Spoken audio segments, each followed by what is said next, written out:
Asseyez-vous, je vous en prie.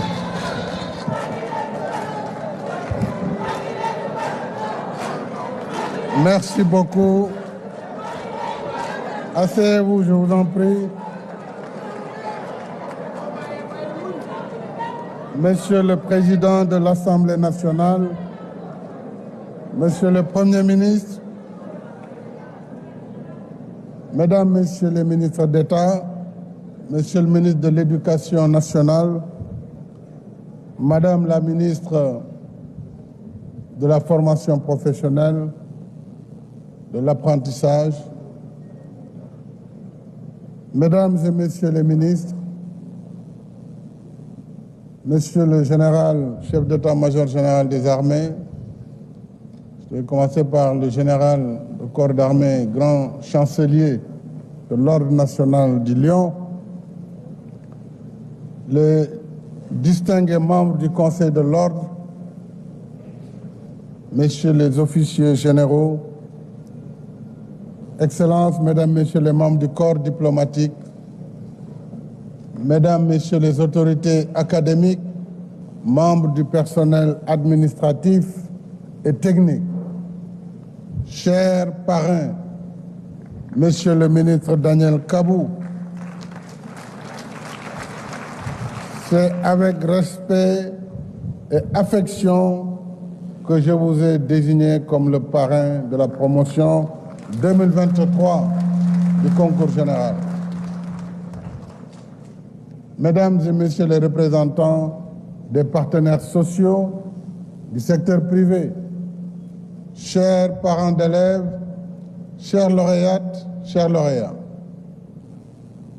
la cérémonie de remise des prix du concours général est un temps fort parce que c'est la fête de l'excellence, du travail, du mérite reconnu et récompensé.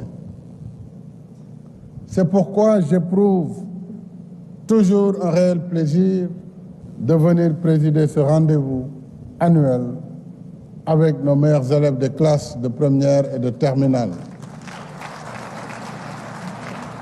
L'éducation et la formation, ne l'oublions pas, puisque nous avons changé de paradigme à partir des concertations sur l'éducation nationale.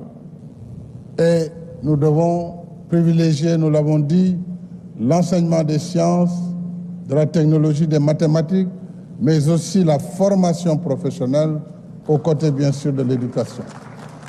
L'éducation, donc, disais-je, et la formation restent les composantes essentielles de l'axe 2 du plan Sénégal émergent, et cette éducation et cette formation n'a pas de prix. Je ne reviendrai pas ici sur les efforts et les investissements que nous lui avons consacrés, puisque Mme Koumba Diop, qui en a donné une belle illustration dans son brillant, j'allais dire brillantissime, discours d'usage, rappelant en même temps la nette amélioration des résultats aux examens au cours de la décennie écoulée.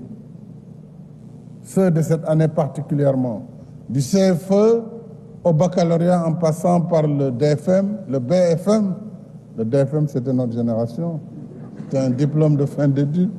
Donc là, c'est un brevet de fin d'études moyen. S'inscrivent d'ailleurs dans cette dynamique positive. Je voudrais vous remercier, Madame, pour ce témoignage sur nos efforts et surtout vous féliciter chaleureusement pour l'excellente qualité de votre exposé sur le thème du jour. Opportunités et défis de l'intelligence artificielle dans le système éducatif sénégalais. En plus de son contenu pertinent, votre discours ravive de fort belle manière le souvenir de la dissertation bien faite, la thèse, l'antithèse et la synthèse.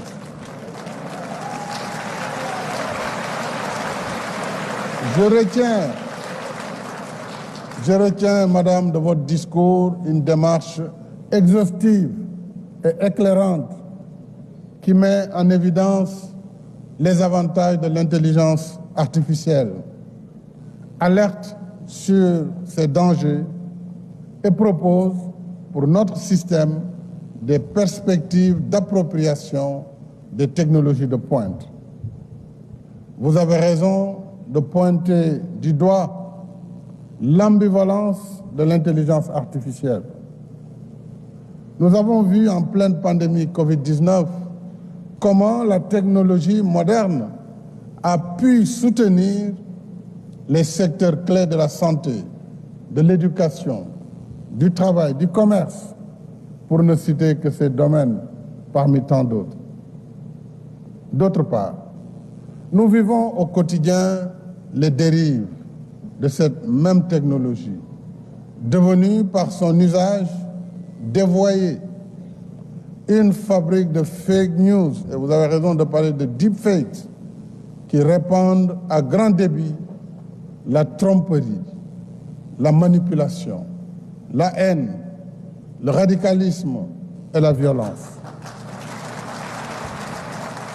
C'est dire que l'intelligence artificielle nous plonge dans un tourbillon où s'entremêlent progrès et incertitudes, mais également interrogations. Comment transmettre à nos enfants nos valeurs de culture et de civilisation? Quant à longueur de journée, ils sont exposés à d'autres modes de pensée, d'action et de vie, souvent véhiculés par des gens sans qualification, qui s'arrogent prétentieusement le titre d'influenceur. Influenceur pour influencer quoi? Comment protéger la vie privée quand elle est constamment épiée et exposée à la frénésie des réseaux sociaux? Comment sauvegarder l'avenir du travail quand la robotique élimine par millions des corps de métiers et pas seulement des métiers manuels? Ces questions montrent l'ampleur et la complexité de la tâche qui nous attend si nous voulons saisir les opportunités de l'intelligence artificielle et prendre en charge les défis qu'elle pose, dont le premier, à mon sens, est d'éviter le nivellement par le bas de notre société et de notre système éducatif. C'est ce qui arrive quand l'intelligence artificielle nous rend paresseux à la lecture, à l'écriture et plus grave encore, à la réflexion. C'est ce qui arrive lorsque, dans une inversion malveillante des rôles, la technologie présente le faux pour le vrai, l'injuste pour le juste, les derniers pour les premiers. Et lorsqu'elle viole les valeurs éthiques et morales. Cela pose en dernière analyse la question fondamentale de la gouvernance à l'échelle nationale et internationale des usages de l'intelligence artificielle, y compris celle des réseaux sociaux. Mesdames et messieurs, chers compatriotes, chers lauréats, en parcourant le palmarès de l'édition 2023, je constate pour m'en réjouir qu'une centaine de prix ont été attribués dans les différentes disciplines. Nos lauréates et lauréats ont du mérite. J'y reviendrai. Je voudrais distinguer ici les meilleurs parmi eux. Cheikh Thioub, du lycée d'excellence de Diourbel, et mademoiselle Safietou Koné, du lycée d'excellence Mariama Ba. Bravo, Cheikh et Safietou, pour vos excellents résultats. Je vous en félicite. Toutefois, Nos brillants récipiendaires du jour ne doivent pas être l'arbre qui cache la forêt. Je remarque en effet que pour plusieurs disciplines, aussi bien en classe de première qu'en classe de terminale, les premiers et deuxièmes prix n'ont pas été attribués. Il est urgent que nous réfléchissions davantage sur les causes de ces contre-performances afin d'améliorer les résultats des prochaines éditions. Dans le même esprit, je dois exprimer ici ma grande préoccupation devant une certaine tendance pernicieuse qui consiste à détourner l'école de sa vocation d'éducation et de formation.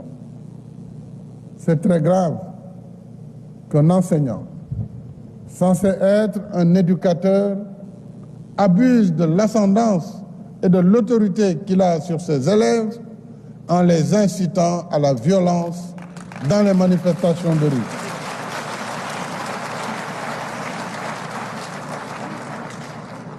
La violence, sous toutes ses formes, n'a pas de place dans la société, encore moins à l'école. L'école et l'université ne sont pas des arènes de gladiateurs. Leur vocation est d'éduquer et de former des citoyens éclairés et responsables, des bâtisseurs et non des casseurs. Je condamne fermement ces actes inacceptables qui ne resteront pas impunis, dont les auteurs sont heureusement minoritaires dans le système éducatif et ne représentent nullement les enseignants du Sénégal. Je saisis l'occasion pour rendre hommage à toute la communauté éducative, enseignants, personnel administratif et technique, pour leur contribution précieuse à l'éducation de nos enfants. Nous leur en sommes reconnaissants.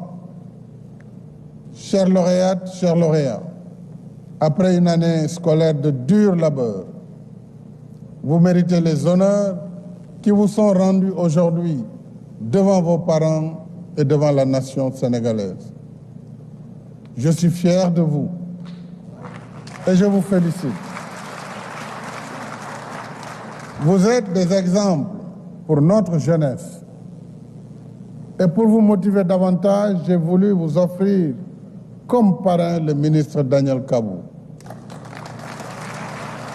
Un illustre fils de notre pays. Et vous voyez, malgré son âge, malgré son parcours, vous constatez son humilité. C'est ce qui me séduit. Ce qui me séduit en lui. D'une humilité exquise. Chers doyens, que Dieu vous garde longtemps parmi nous.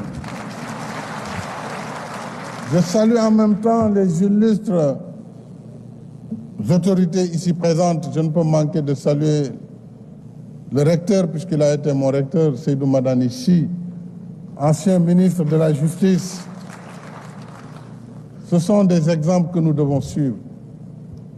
Le général Mansour Seck, pour qui j'ai fait un salut militaire. C'est le seul général qui a cette faveur. Je ne sais pas pourquoi d'ailleurs. Chaque fois que je le vois, je suis au garde à vous moi-même. Mais c'est parce que je le connais pour son courage, son abnégation et son engagement pour le Sénégal. Qui mérite d'ailleurs bientôt que son nom soit donné à l'Académie des métiers de l'aviation civile et de l'école de l'air. Je salue le général Keïta, le grand chancelier. J'ai failli d'ailleurs introduire l'éducation militaire à l'école. Mais nous allons voir les formes les plus adéquates pour que l'enseignement civique soit véritablement pratiqué dans nos écoles, puisque c'est comme ça seulement que nous pourrons préparer nos meilleurs citoyens de demain, bien sûr avec la connaissance qui va. Revenant au parrain du jour, je disais, après de brillantes études au Sénégal, le doyen Kabou est admis en classe préparatoire au prestigieux lycée Louis-le-Grand, puis au concours d'entrée à l'École nationale de la France d'outre-mer, d'où il sortira administrateur civil. Patriote dans l'âme, il démissionnera de la fonction publique française pour être au service du Sénégal à l'indépendance. Il fut plusieurs fois ministre, entre autres fonctions.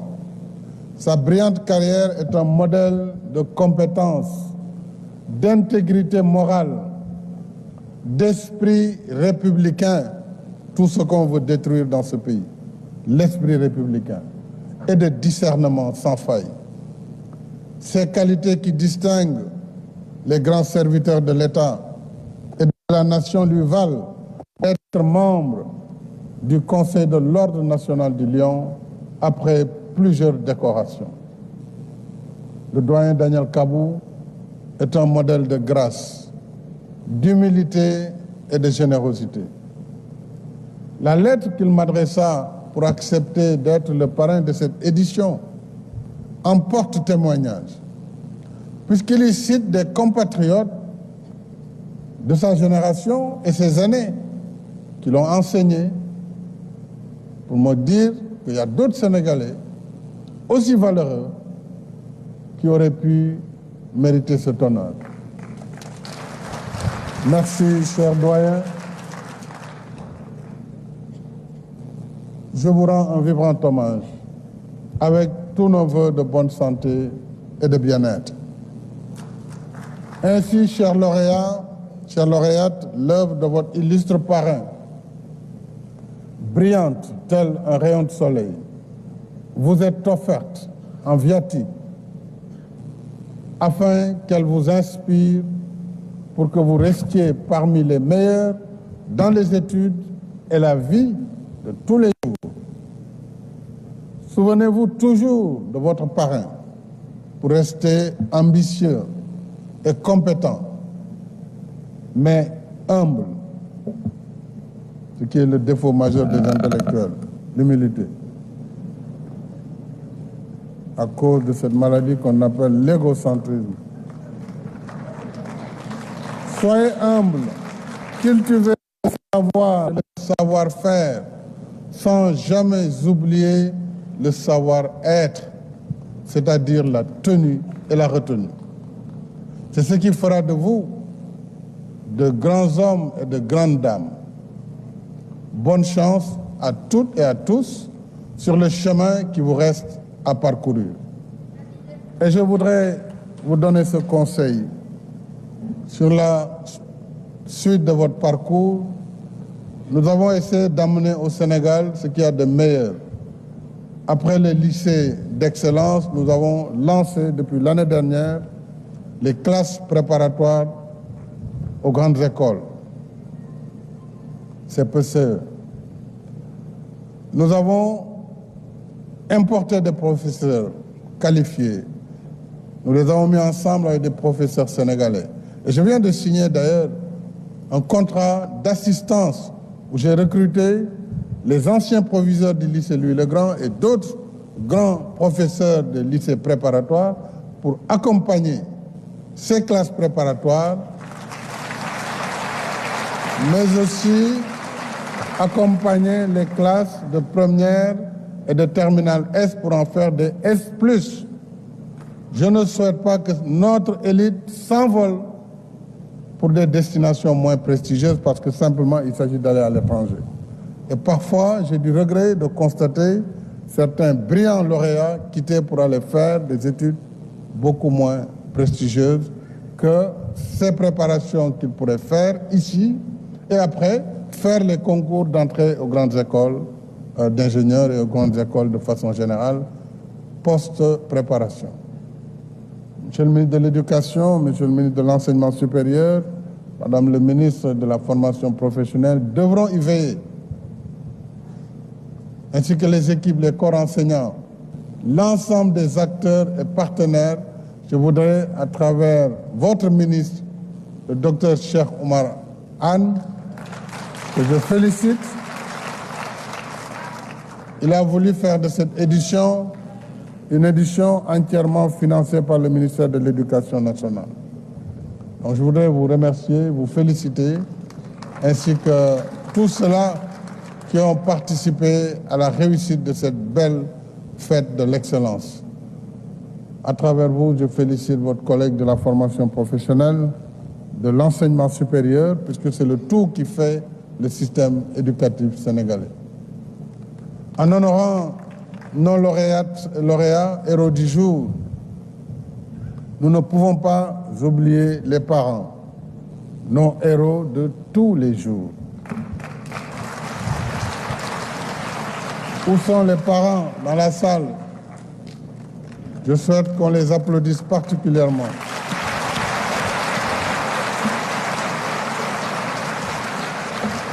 Les parents sont les meilleurs dans les matières les plus difficiles.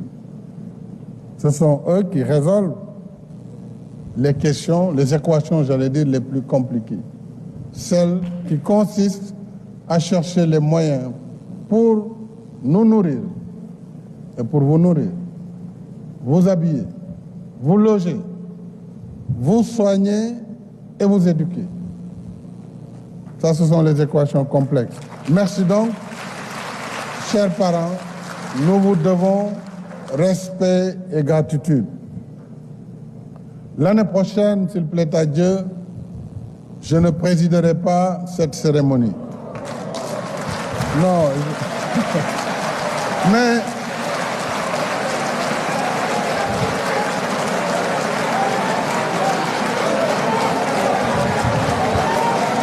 merci beaucoup.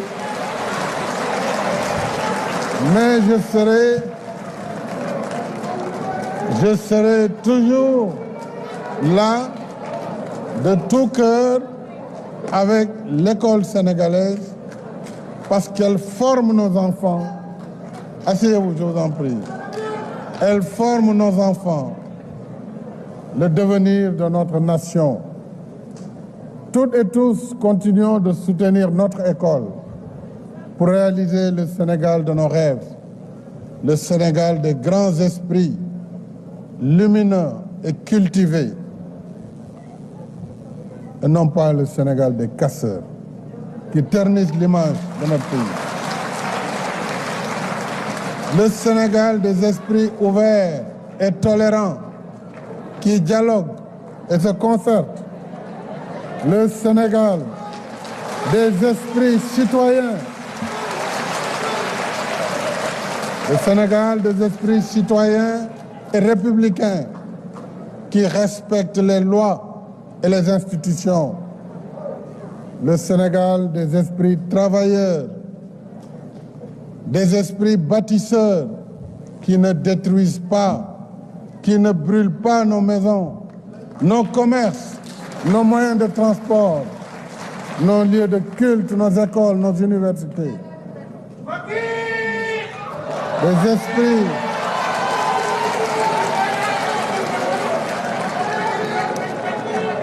le Sénégal, disais-je, des esprits bienveillants qui pratiquent notre vivre ensemble, qui soignent et protègent nos valeurs de culture et de civilisation pour le bien des générations actuelles et des générations futures. Voilà le Sénégal que nous aimons et pour lequel nous devons continuer de travailler. Vive l'école, vive la République, vive le Sénégal. Je vous remercie de votre aimable attention.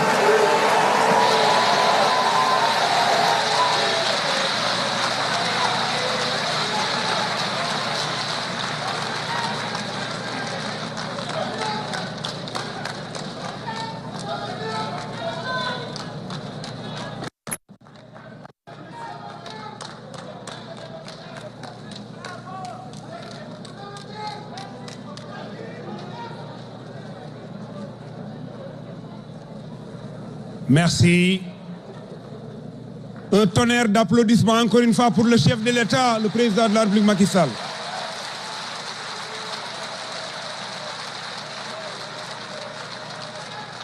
Merci. C'était là donc le discours du chef de l'État, son Excellence le Président de la République. Madame, Messieurs, pour les appuis financiers aux lauréats, chaque premier prix reçoit 600 000 francs, chaque deuxième prix